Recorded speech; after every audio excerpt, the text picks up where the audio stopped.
Thursday na naman dito sa Dance Showdown. And today, we head up north para i-welcome ang ating mga hopefuls from SM City Tarlac. Umaga pa lang, nakapila na ang ating mga hopefuls para makapasok sila sa audition stall. Bawat isa, umaasang makakapasok sa ating audition. And lahat, nangangarap na makasali sa ating Dance Showdown Magic 40. 2 days na nga lang naman at mabubuo na ang ating Dance Showdown Magic 40. Kaya dapat lang na magpakitang gilas na sila. Susunod, audition sa SM City Tarlac. Papasyalan natin. Kaya tumutok na. Humataw na sa amin this Thursday morning dito pa rin sa Nag-iisa. Tignan natin ngayong Thursday ang mga nagpasikat during the audition sa SM City Tarlac. Achieve naman kaya sila sa mga moves up north? Panoorin natin.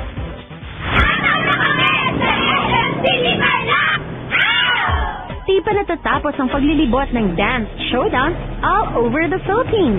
Heto at go na naman kami sa bagong-bagong SM City Tarlac para maghanap ng posibleng magiging next Sex Bomb Girl. Aba, kahit saan talaga kami mapadpad ay marami talagang talented. Mga buwis buhay ang tamblingan. At kung mag-split, ganun-ganun na lang. Merong nagmumoling lang. Meron din namang kumanta. Meron ding nagsama ng padrinong kapatid. Hindi kaya si Bunso ang matanggap at hindi ikaw? May mga dumayo pa mula sa far, far away. I'm Ate Gleres Ipaco, 18 years old from Baguio City po. So, 18 years old, Baguio City. Galing ka bang Baguio? At meron din namang nag-try and try and try and try. Ano po, first po sa SM Batangas, then SM Bacoor, dito po ang last. Kahit po mapilayan ako magbali-bali man buto ko. At eto pa ang mas matindi, ang sumubok sa audition from south to north. Ina, 17 years old from Dasmariñas, Cavite. Pangarap ko po talagang maging sex bomb. Kaya po, kahit malayo po, pumunta pa rin po kami dito. Ako nga pala ulit si Michelle Cantones from San Pedro, Laguna. Sa Tarlac na nga kaya manggagaling ang magiging next Sex Bomb Girl?